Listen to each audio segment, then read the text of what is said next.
আদালতে জামিন হলো না। যাদবপুর কাণ্ডে গ্রেপ্তার সৌম্যদীপ মহান্ত ওরফে উজানের। 5 দিনের জন্য সৌম্যদীপকে পুলিশ হেফাজতে পাঠিয়েছে আদালত। বুধবার রাতে যাদবপুর বিশ্ববিদ্যালয়ের দর্শন বিভাগের প্রথম বর্ষের ছাত্র সৌম্যদীপকে গ্রেপ্তার করেছিল পুলিশ। ঘটনার রাতে বিশ্ববিদ্যালয়ের ক্যাম্পাসে তৃণমূলের কর্মী সংগঠন শিক্ষা বন্ধুর অফিসে অগ্নিকাণ্ডের ঘটনা ঘটে। এই মামলায় আগেই বিশ্ববিদ্যালয়ের প্রাক্তন সাহিল আলীকে গ্রেপ্তার করেছিল পুলিশ। বুধবার তিনি জামিনও পেয়েছেন। তবে এই মামলাতে এবার গ্রেফতার করেছেন সৌম্যদীপ।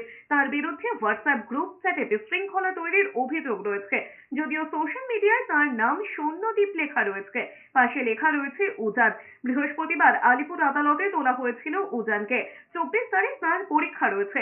নোটিশ পেয়ে বুধবার রাতে থানায় হাজিরা দিয়েছিলেন। সেখানে জিজ্ঞাসাবাদের পর সৌম্যদীপকে গ্রেফতার করে পুলিশ।